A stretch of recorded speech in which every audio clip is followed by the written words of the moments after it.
हमेशा के लिए आंखों से चश्मा हटवाना चाहते हैं? नो प्रॉब्लम, मार्केट में इसके लिए बहुत सारी सर्जरीज अवेलेबल हैं। इनके बारे में हम आपको बताते भी रहते हैं। आज हम बहुत ही खास सर्जरी के बारे में बात करने वाले हैं जिसका नाम है सिल्क सर्जरी। पहले से बेहतर रिस्पॉन्स और पहले से बेहतर रिकवरी। आज हम आपको लाइव दिखाएंगे कि सिल्क सर्जरी से हमेशा के लिए चश्मा कैसे हटवाया जाता है। हम पहुंच गए हैं centre for sight group of eye hospitals Delhi में। यहाँ हम ऑपरेशन थिएटर के अंदर जाएंगे, देखेंगे कि सिल्क सर्जरी कैसे की जाती है। डॉक्टर से सर्जरी के बारे में बहुत सारी बातें जानेंगे, साथ ही पेशेंट से भी पता करेंगे। चलिए फिर अंदर चलते हैं और देखते हैं ये सर्जरी कैसे हो रही है। हमारे साथ हैं Padmashri professor doctor Mahipal Singh Sachdev, chairman medical director centre for sight group of eye hospitals. और आज हम तफसील से बात करने वाले हैं सिल्क आई सर्जरी की। तो डॉक्टर साहब, हमने बहुत सारी अलग अलग चश्मा हटाने की सर्जरीज के बारे में सुना है। फेमटोलेसिक सुना है, कॉन्टूरा सुना है, स्माइल सुना है। ये सिल्क सर्जरी क्या है? तो ये फ्लैपलेस प्रोसीजर है, ब्लेडलेस प्रोसीजर है और इसमें कोई एक्साइमर लेज़र यूज़ नहीं होता, जो आपने बाकी नाम जैसे कंटूरा वगैरह बोला उसके अंदर एक्साइमर लेज़र यूज़ होता है। तो ये सिल्क सर्जरी एक लेज़र विजन करेक्शन की टेक्निक है which is one of the latest techniques that is available. और इसमें कॉर्निया का जो आकार है उसको हम परमानेंटली चेंज कर देते हैं। तो व्यक्ति का जो भी नंबर होता है उसके अनुसार हम कॉर्निया का आकार चेंज करते हैं। ये आज की तारीख में माइनस नंबर को उतारती है जो कि स्फेरिकल या सिलेंड्रिकल हो। तो सिल्क एक लेंटिक्यूल बेस्ड रिफ्रैक्टिव प्रोसीजर है जिसमें कि चीरा बहुत छोटा होता है, 2 मिलीमीटर का, कोई ब्लेड का यूज़ नहीं होता और कोई फ्लैप नहीं बनता। डॉक्टर साहब, सुनने में तो ये सर्जरी बहुत एडवांस लग रही है। क्या हम अपनी आंखों से जाके देख सकते हैं ये सर्जरी कैसे की जाती है? सर्जरी तो खैर एडवांस्ड ही है, मगर आइए हम आपको दिखाते हैं कि कैसे उसको किया जा सकता है और पेशेंट का क्या क्या कंफर्ट लेवल होता है ये सर्जरी के दौरान। चलिए आइए। हमारे साथ हैं वासवी, जो अभी चश्मा हटवाने वाली सर्जरी करवाने वाली हैं।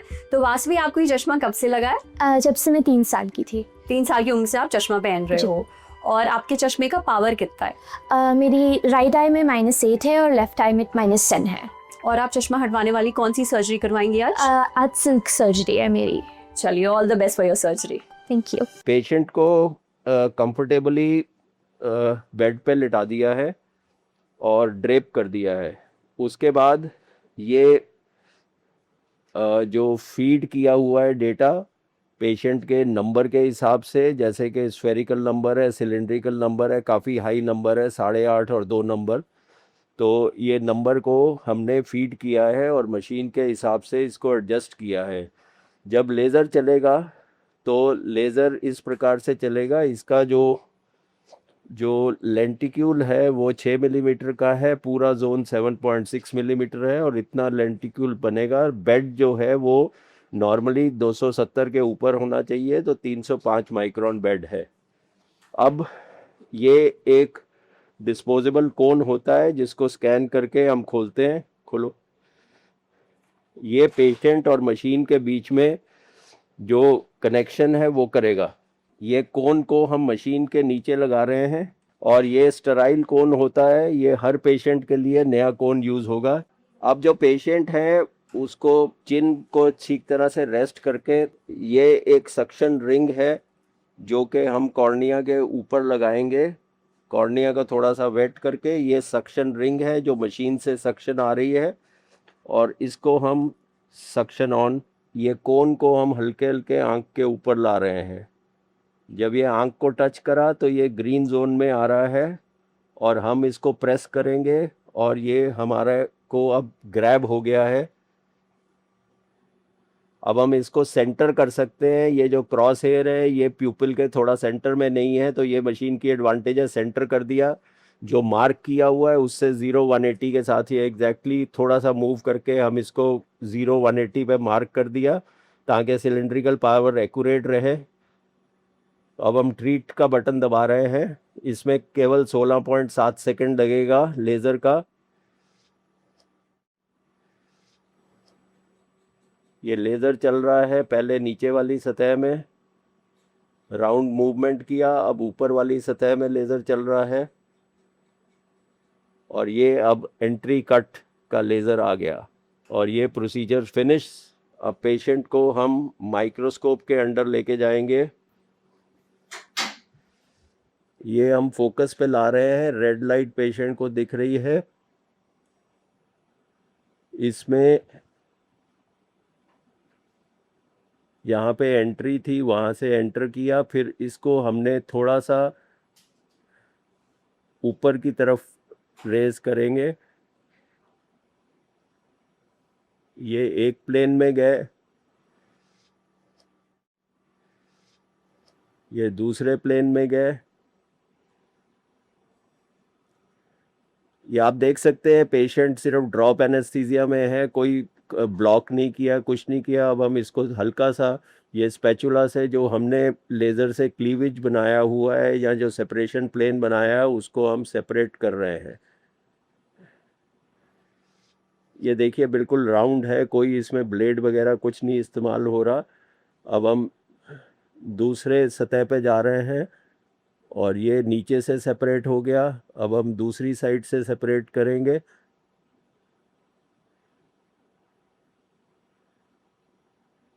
एक साइड से पूरा कंप्लीट हो गया और ये फाइनली दूसरी साइड से डिसएंगेज कर दिया।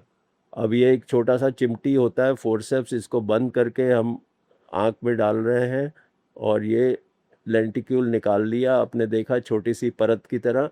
तो एक मामूली से चीरे से जो कि 2 मिलीमीटर का है, जो कि लेज़र से बना है, उसके बाद ये लेंटिक्यूल निकल गया और इससे व्यक्ति का परमानेंटली जो कर्वेचर है कॉर्निया का वो ऑल्टर हो गया और इससे नंबर जो है वो नंबर उतर गया। अब पेशेंट को हम बेड से उठाने के लिए बोलेंगे।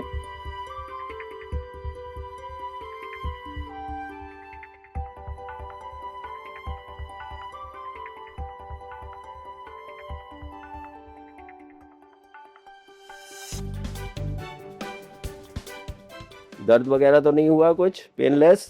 Good. You can see blurry but you can see come. आ जाओ।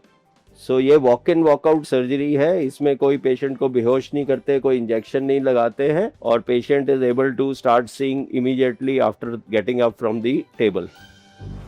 डॉक्टर साहब, अभी हमने ये सर्जरी देखी, सिल्क सर्जरी, बहुत ही जल्दी हो गई। मिनटों में दोनों आंखें कंप्लीट हो गई जी। वैसे टोटल कितना समय लगा दोनों आंखों का सर्जरी होने में? देखिए टोटल जो समय लगता है वो लगभग 10 मिनट के करीब लगता है between the patient coming in and procedure के बाद पेशेंट बाहर जाने के लिए। आपने देखा इसके अंदर हमने कोई इंजेक्शन नहीं लगाया, कोई पेशेंट को सुलाया नहीं, कुछ नहीं है। बस पेशेंट को आराम से लिटा दिया और ड्रॉप एनेस्थीसिया यानी कि टॉपिकल एनेस्थेटिक ड्रॉप्स के साथ पेशेंट को प्रोसीजर कर दिया। 10 मिनट में हुआ। पेशेंट हंसते हंसते उठ के गया, तुरंत उसको दिखना शुरू हो गया। थोड़ा इनिशियली ब्लरी विजन होती है बट बहुत फास्ट रिकवरी होती है। अगर आप थोड़ा हमें और सिंप्लीफाई करके ये समझा दें कि इस सर्जरी में, ये जो सिल्क सर्जरी, इसमें और बाकियों में डिफरेंस क्या होता है? देखिए इसको मैं 2 भाग में ब्रेक करना चाहूँगा। एक है जो फ्लैप बेस्ड प्रोसीजर होता है और एक होता है जो फ्लैपलेस प्रोसीजर होता है।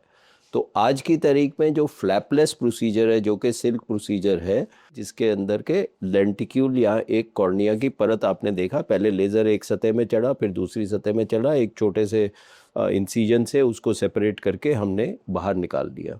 जैसे एक लोफ ऑफ ब्रेड है, आपने एक स्लाइस निकालना, इधर से काटा और आपने उसको निकाल दिया। तो जो ये पद्धति है इसको हम जेनरिक टर्म आजकल केलेक्स कहते हैं, यानी कि केरेटोल लेंटिकुलर एक्सट्रैक्शन। कॉर्निया में से एक छोटा सा लेंटिक्यूल निकाल दिया। तो सिल्क ये पद्धति है जिसमें लेंटिक्यूल निकाला जाता है। ये दूसरी टेक्निक से कैसे फ़र्क है? ये टेक्नोलॉजी के बेस के ऊपर, बेसिक टेक्नोलॉजी फेम्टोसेकंड लेज़र इस्तेमाल हो रहा है, मगर ये जो लेज़र है this is the fastest laser on the planet earth. यानी कि इसका स्पॉट जो है, जो लेज़र का स्पॉट लगता है वो बहुत महीन होता है, केवल 1 माइक्रोन का होता है, जबकि दूसरों में समझिए 4 माइक्रोन का होता है। तो अगर आपको एक पेंटिंग करनी हो, आप मोटे ब्रश से कर रहे हैं और महीन ब्रश से कर रहे हैं, तो ऑब्वियसली जो आपका मतलब जो उसका फाइननेस आएगी वो पतले ब्रश से बेटर आएगी। सिमिलरली ये लेज़र जो है, बिकॉज इसके स्पॉट्स छोटे हैं, इसलिए it has to move faster to cover the same time. So it takes less time because it is a very fast laser. It is at least 3, 4, 5 times faster than other lasers. मगर ये बहुत महीम करता है। तो इसके अंदर जो laser के स्पॉट्स आते हैं, टेक्निकल बात है, उसके अंदर कोई स्पॉट और लाइन सेपरेशन नहीं है, इसलिए जो आपने देखा डिसेक्शन या जो रिमूवल होता है वो बहुत आसान होता है। दूसरा जो इसमें मेन एडवांटेज है वो ये एडवांटेज है कि समय बहुत कम लगता है इसमें ये लेंटिक्यूल बनाने में। तीसरा जो इसकी जो आर्किटेक्चर है लेंटिक्यूल का वो बाई कॉन्वेक्स है, यानी कि कॉन्वेक्स समझते हैं आप, तो बाई कॉन्वेक्स है। जो अब जैसे कैमरा से ये शूट कर रहे हैं इसके अंदर जो भी लेंस लगे हुए हैं वो बाई कॉन्वेक्स लगते हैं। तो बाई कॉन्वेक्स लेंस की जो क्वालिटी ऑफ विजन होती है वो बहुत शार्प होती है, मगर जो बाकी लेंटिक्यूल बनते हैं बाकी मशीनों में वो प्लेनो कॉन्वेक्स है, यानी कि एक साइड प्लेन है और दूसरी साइड में कॉन्वेक्सिटी है। तो पूरा उसका दारोमदार जो चश्मे का नंबर उतारने पे है वो केवल एक साइड पे है और अब्रप्टली दूसरी साइड में नहीं होता। बट अगर आप बाई कॉन्वेक्स चीज़ को देखेंगे तो उसका सारा दारोमदार जो है वो दोनों साइड्स पे होगा, तो इसलिए क्वालिटी ऑफ विजन बेटर आएगी। तो ये इसकी एडवांटेजेस हैं। ये आपको बता दें कि कुछ लोग घबराते हैं कि ये बिल्कुल नई टेक्निक है। नई टेक्निक जो है वो हमेशा रिफाइनमेंट्स के साथ आती है। इसके अंदर जो apart from by convex lenticule वगैरह जो है उसमें ड्राई आई इसमें कम होती है, और इसमें जैसे मैंने दिखाया था आप डॉक करने के बाद जैसे हमने आंख पकड़ी उसके बाद हम इसको सेंटर कर सकते हैं और घुमा सकते हैं, जिसको हम टॉर्शन बोलते हैं। जैसे मैं बैठा हुआ हूँ अभी, मेरा जो डेटा है वो बैठे हुए मैंने ऐसे लिया है, तो सिलेंडर जो होता है सिलेंड्रिकल पावर, आप कभी चश्मे की दुकान पे गए हो तो आप देखा हो तो वो इसको घुमा के देखते हैं कि भाई यहाँ ठीक है यहाँ ठीक है, तो उसमें एक एक्सिस होता है। तो व्यक्ति जब बैठता है और जब लेटता है तो थोड़ा टॉर्शन आता है, यानी कि आँख थोड़ी सी घूमती है, तो उसको एडजस्ट करने की प्रक्रिया भी है। जैसे वो लाइनें लगाई थी ना हमने, तो उसके अंदर हमने उसको टॉर्शन को किया, तो ये और एडवांटेजेस है इसमें। और किन लोगों के लिए सर्जरी बिल्कुल भी ठीक नहीं है, जैसे केरेटोकोनस का पेशेंट हो उसके केस के अंदर बिल्कुल ये प्रोसीजर नहीं हो सकता। कॉर्निया में कोई इन्फ्लेमेशन हो, स्कारिंग हो, जैसे कॉर्निया में कभी दाग लगा हो, बहुत बड़ा स्कार हो या चोट लगी हो वगैरह, उन केसेस में हम सिल्क के प्रोसीजर नहीं कर सकते। आज की तारीख में सिल्क का प्रोसीजर प्लस के नंबर के लिए नहीं है। अच्छा, किस पावर तक का चश्मा हम हटवा सकते तो हैं? माइनस का पावर जो है वो स्फेरिकल पावर -10 तक हो सकता है, और सिलेंड्रिकल पावर जो है वो -6 तक हो सकती है। डॉक्टर साहब, ये सर्जरी करवाने के बाद कितने दिनों में विजन बिल्कुल ठीक हो जाती है? देखिए, जैसे आपने पेशेंट से हमने सीधा पूछा टेबल से उठते, तो पेशेंट को उसी समय दिख जाता है। शाम तक काफ़ी हद तक विजन वापस आ जाती है। Next day you can say कि 97-98% ऑफ द विजन जो है वो इम्प्रूव कर जाती है। ऑब्वियसली आपने एक स्पेस क्रिएट करी है जहाँ से लेंटिक्यूल है, थोड़ा फ्लूइड वगैरह होगा, तो वो इन्फ्लेमेशन हुई या फ्लूइड वगैरह हो, वो सूखने में थोड़ा समय लगता है। Full correction, fantastic vision you get in 1 to 3 days, but full correction जो final stabilization है that may take 3 to 4 weeks, but a patient can resume all normal activities within 1 to 2 days। सिर्फ जो हम मना करते हैं स्विमिंग, लड़कियों को काजल मस्कारा या नलके के पानी का जो नॉन साफ पानी हो उससे डायरेक्ट आंख के झपके लेने, अदरवाइज आप सारा काम जो है वो आप नेक्स्ट डे से कर सकते हैं। ये बहुत ऑफन आस्क्ड क्वेश्चन होता है। डॉक्टर साहब, इस सर्जरी की कोई साइड इफ़ेक्ट्स या कोई रिस्क तो नहीं है? आजकल ये जो लेंटिक्यूल बाई कॉन्वेक्स हो गया है, और क्योंकि ये साइज़ लेंटिक्यूल का अच्छा है, तो नाइट ग्लेयर और हेलोस वगैरह की इतनी प्रॉब्लम नहीं है। वो पुरानी मशीनों में जो फेमटोल लेज़र की होती थी या लेज़र की होती थी उसमें थोड़ा नाइट ग्लेयर वगैरह की प्रॉब्लम होती थी। बाकी complication which can be effecting your vision और साइट, दैट मीन्स के आज हम 6/6 देख रहे हैं चश्मे के साथ, कोई कॉम्प्लिकेशन या प्रॉब्लम हुई तो हमारी विजन 6/6 से गिर के 6/12 होगी, यानी कि 2 लाइन्स लॉस ऑफ विजन। वो जो परसेंटेज है that is less than 1 to 2 patients पर 10,000 आइज, तो दैट इज़ 0.001 0.002। ये नहीं है कि कॉम्प्लिकेशन हो नहीं सकती, इन्फेक्शन हो सकता है, स्ट्राया वगैरह हो सकते हैं, कई प्रकार की हो सकती है, but overall they are very rare. आपको ये अंडरस्टैंड करना चाहिए कि जैसे मैंने बताया, ये एक नॉर्मल आई के ऊपर फंक्शनल विजन को इम्प्रूव करने के लिए प्रोसीजर है। आपको ये लेके चलना चाहिए, this is not a cosmetic surgery, it is a functional surgery. More than 97% जो पेशेंट हैं सर्जरी के बाद अगर उनसे पूछा जाए 1 साल बाद 2 साल के, भाई आपने ये जो सर्जरी कराई इस चीज़ से आप खुश हैं कि ना खुश हैं, तो 97-98% will give Thums up and से कि भाई हमने ये जो कराया ये सही डिसीजन था। आखिरी सवाल डॉक्टर महिपाल मेरा ये है, मोटा माटी एक बॉल पार्क फिगर के तौर पर कितना खर्चा आ जाएगा सिल्क सर्जरी में? देखिए ये जो खर्चा है ये सिटी टू सिटी डिपेंड करता है, सर्जन टू सर्जन डिपेंड करता है कि सर्जन का क्या एक्सपर्टाइज है, क्या है। तो मोटा मोटा आप जैसे सवाल पूछा, मेरा ख्याल 1.25 लाख से लेके 1.25 लाख तक फॉर बोथ आइज ये खर्चा आता है। Thank you so much doctor Mahipal हमसे बात करने के लिए। जो लोग चश्मा हटवाना चाहते हैं उनके लिए ये सर्जरी काफ़ी काम आ सकती है। तो आज हमने देखा सिल्क सर्जरी कैसे की जाती है। डॉक्टर साहब से बहुत तफसील से सर्जरी के बारे में बात भी करी, जितने सवाल थे उनके जवाब भी दिए। अगर फिर भी आपके मन में कुछ और सवाल बचे हैं तो आप कमेंट बॉक्स में हमसे पूछ सकते हैं। आपको हमारी ये वीडियो कैसा लगा ज़रूर बताइएगा, और किन किन टेक्नोलॉजीज के बारे में आप जानना चाहते हैं अपनी राय भी दीजिएगा। Follow Center for Sight and post your queries to get answers from the experts.